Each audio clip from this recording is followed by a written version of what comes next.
बिस्मिल्लाहिर्रहमानिर्रहीम अस्सलाम वालेकुम। लास्ट वीडियो में हमने डिडक्टिव रीजनिंग के 4 स्टेप्स देखे। ये चौथा स्टेप जो है ये प्रूफ का स्टेप है।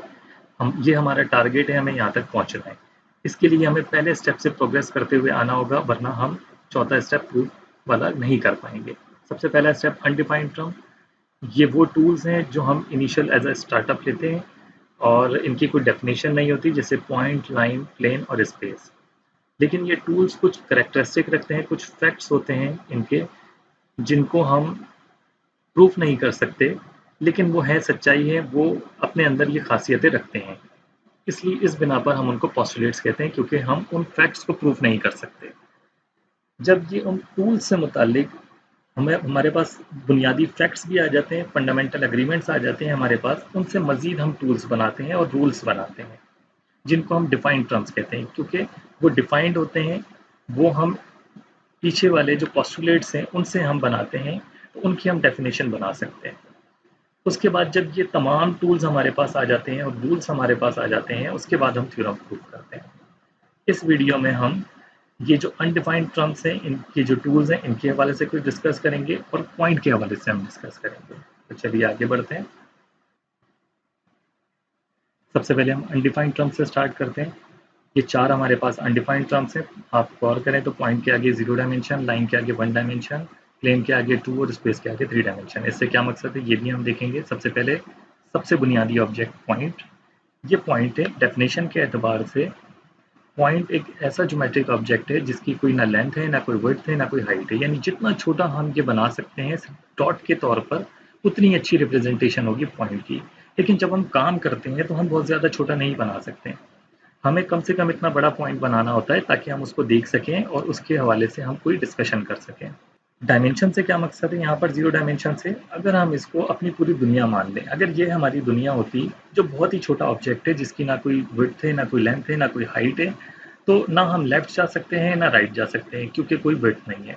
ना हम अब अप साइड जा सकते हैं, ना हम नीचे की तरफ जा सकते हैं, क्योंकि उसकी कोई हाइट भी नहीं है, कोई लेंथ भी नहीं है, इसी तरह कोई विड्थ भी नहीं है। ना हम इनसाइड जा सकते हैं, ना हम आउटसाइड जा सकते हैं। तो जब हम कहीं भी नहीं जा सकते, अगर यही पॉइंट हमारी दुनिया है, तो इसको हम 0 डायमेंशन कहते हैं। कहीं हम मूव नहीं कर सकते। इसी तरह से अगर हम दूसरा ज्योमेट्रिक ऑब्जेक्ट देखें, लाइन।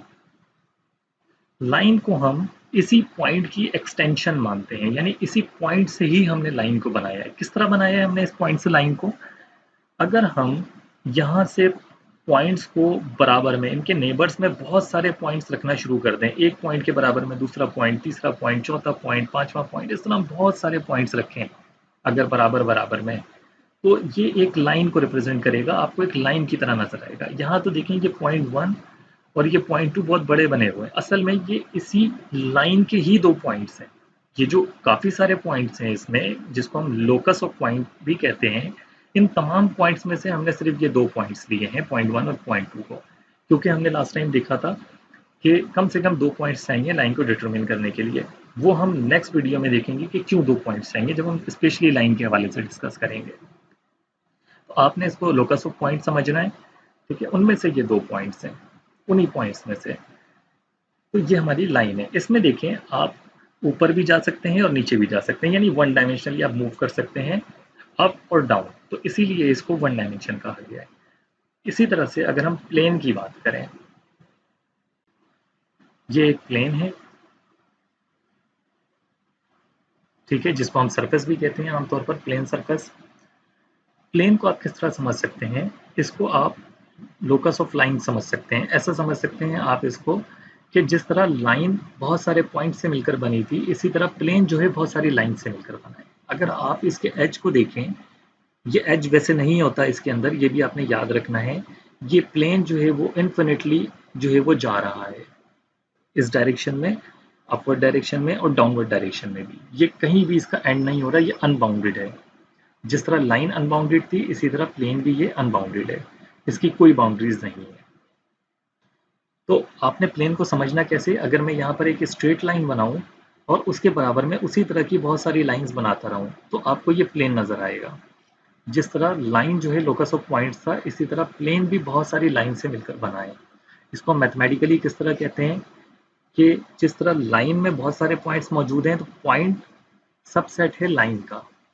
इसी तरह प्लेन में लाइन भी मौजूद है और पॉइंट भी मौजूद है, प्लेन में लाइन भी मौजूद है और पॉइंट्स भी मौजूद हैं, क्योंकि लाइन खुद पॉइंट से मिलकर बनी है। तो लाइन और पॉइंट दोनों सबसेट हैं प्लेन का। तो ये तो प्लेन की बात हो गई।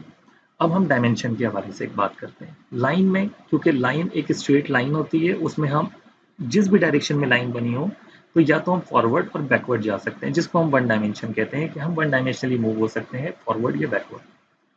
प्लेन में हमें एक और डायमेंशन एडिशनल मिल जाती है, हम इसमें अपवर्ड और डाउनवर्ड जा सकते हैं, उसके साथ साथ हम बैकवर्ड और फॉरवर्ड भी जा सकते हैं। तो ये टू डायमेंशनल है प्लेन जो है। अगर हम स्पेस की बात करें तो हम प्लेन को हटा दें, ये आमतौर पर हम इन एक्सिस को ग्रीन, रेड और ये ब्लू कलर का जो आपको नजर आ रहा है एक्स वाई जेड एक्सिस कहते हैं, जो कि स्पेस किस तरह की होती है, जैसे हमारा कमरा है, ये थ्री डायमेंशनल स्पेस की जो रिप्रेजेंटेशन है, जो हमारी दीवार होती है वो टू डायमेंशनल स्पेस की रिप्रेजेंटेशन होती है। उसी दीवार पे अगर मैं एक स्ट्रेट लाइन बना दूं तो वो वन डायमेंशनल स्पेस की रिप्रेजेंटेशन होगी, सिर्फ एक पॉइंट बना दूं तो जीरो डायमेंशनल स्पेस की रिप्रेजेंटेशन होगी। तो हमारा कमरा जो है वो थ्री डायमेंशनल है, हम उसमें लेफ्ट राइट भी जा सकते हैं, फॉरवर्ड बैकवर्ड भी जा सकते हैं, ऊपर और डाउनवर्ड भी जा सकते हैं। तो ये तो डायमेंशन के हवाले से हो गया।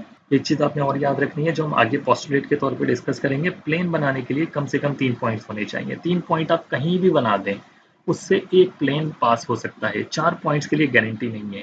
इसी तरह से अगर आप 2 पॉइंट्स बना दें तो उससे एक लाइन जो है वो पास हो सकती है, लेकिन तीसरे पॉइंट की कोई गारंटी नहीं है। इनको हम एज अ पोस्टुलेट हमने आगे लेना है। अब हम पॉइंट के हवाले से डिस्कस करते हैं कि एक से ज़्यादा पॉइंट्स होंगे तो हम किस तरह से उसको नाम दे सकते हैं। मिसाल के तौर पर ये एक पॉइंट है, ये दूसरा पॉइंट है, तीसरा पॉइंट और ये चौथा पॉइंट। अगर हमने इनके हवाले से डिस्कस करना है, बात करनी है, तो मैं किस तरह पहचान पाऊंगा कि किस पॉइंट के हवाले से बात की जा रही है। इस पॉइंट के हवाले से, इस पॉइंट के हवाले से, इस पॉइंट के हवाले से, या किस पॉइंट के हवाले से बात की जा रही है। तो बेहतर ये है कि हम इनको कोई ना कोई नाम दें। तो हमने क्या तरीकेकार अपनाया, पॉइंट को रिप्रेजेंट करने के लिए हमने उनको कैपिटल लेटर से रिप्रेजेंट किया। मिसाल के तौर पर इस पॉइंट को मैंने कह दिया ए, बी, सी और डी। अगर हम ये नाम नहीं देते तो हम कभी नहीं पहचान पाते कि किस पॉइंट के हवाले से बात हो रही है। अब हम अगर देखें, मैं बात करना चाहूँ कि पॉइंट सी, तो आप फौरन इन चारों पॉइंट में से सिर्फ इस पॉइंट को देखेंगे। अगर मैं बात करूँ पॉइंट बी, आप सिर्फ इस पॉइंट को देखेंगे चारों पॉइंट में से। लेकिन अब यहाँ पर एक और प्रॉब्लम है कि जो इंग्लिश लेटर्स वो सिर्फ 26 होते हैं। हमारे पास पॉइंट्स 26 से भी ज्यादा हो सकते हैं, 100 भी हो सकते हैं, 1000 भी हो सकते हैं, कितने भी पॉइंट्स हो सकते हैं। उसके लिए भी हमें कोई तरीकेकार निकालना था, तो हमने क्या तरीकेकार निकाला, ज्यादा पॉइंट्स हो जाएं तो हम उनको इस तरह से भी नाम दे सकते हैं, P1, P2, Q1, Q2। ये एक एग्जाम्पल है। मिसाल के तौर पर आपके पास कम पॉइंट्स हैं तो आपने ABCD करके नाम दे दिया, इस तरह भी शुरुआत कर सकते हैं, या सिर्फ P1 P2 करके भी कर सकते हैं, कोई फर्क नहीं पड़ता इससे। P1 P2 किस तरह आपने लिखना है कि जब भी आप कोई नंबरिंग देंगे पॉइंट को, तो कैपिटल लेटर्स के साथ सबस्क्रिप्ट में, यानी कि लेटर के नीचे आप छोटी सी नंबरिंग देंगे। ठीक है, आप चाहें तो A1, A2, A3, A4, A5, A1000 या B से स्टार्ट कर सकते हैं, या P से, Q से, किसी से भी स्टार्ट कर लें आप। तो इस तरह हम जितने भी पॉइंट्स हों, हम उन तमाम के तमाम को नाम दे सकते हैं। ठीक है जी। तो ये रिप्रेजेंटेशन है पॉइंट्स की। हम किस तरह लिखेंगे इनको, पॉइंट ए, बी,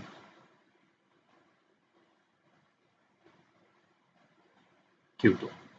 ठीक है जी, दो पॉइंट्स को हमने सेपरेट करके लिखना है, तो बीच में हम कॉमा लगाएंगे। ये आपने याद रखना है, ये हमें कॉमा ये बताता है कि ये वाला ऑब्जेक्ट एक डिफरेंट ऑब्जेक्ट है, ये वाला ऑब्जेक्ट एक डिफरेंट ऑब्जेक्ट है। अगर इन तमाम पॉइंट्स में से मैं कोई भी एक पॉइंट ले लूँ, जैसे पॉइंट बी है, तो पॉइंट की तो इटसेल्फ कोई डायमेंशन नहीं होती। अब मैं अगर इन तमाम पॉइंट्स को एक साथ देखूं, तो ये तमाम के तमाम पॉइंट्स एक प्लेन पर बने हुए हैं। प्लेन हम पीछे देख चुके हैं कि प्लेन की टू डायमेंशन होती हैं।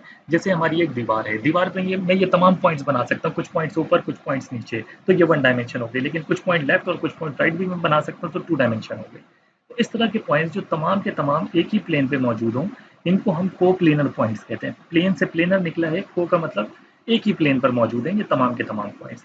अगर कोई पॉइंट्स एक लाइन पे मौजूद होंगे तो उनको हम को लीनियर, प्लेन की जगह लाइन आ जाएगा, को लीनियर पॉइंट्स आ जाएगा। ठीक है, वो हम नेक्स्ट वीडियो में देखेंगे, जो हमारी लाइन की वीडियो होगी। तो ये तमाम पॉइंट्स कैसे हैं, को प्लेनर पॉइंट्स हैं। इसमें एक लास्ट चीज जो हमने समझनी है वो ये है कि अगर दो पॉइंट एक ही लोकेशन पर आ जाए, यानी पॉइंट ए पहले से था, उसके टॉप पर पॉइंट बी आ गया, तो इस तरह के पॉइंट को हम क्या कहेंगे, को इंसिडेंट पॉइंट्स कहेंगे। दो पॉइंट अगर सेम लोकेशन या सेम पोजीशन के लिए अगर एक ही पोजीशन पर आ जाए तो उसको हम को इंसिडेंट पॉइंट्स कहते हैं। इसको हम किस तरह लिखेंगे, a is equal to b. इसी तरह दो लाइंस अगर एक ही पोजीशन पर आ जाए उसको हम को इंसिडेंट लाइंस कहते हैं।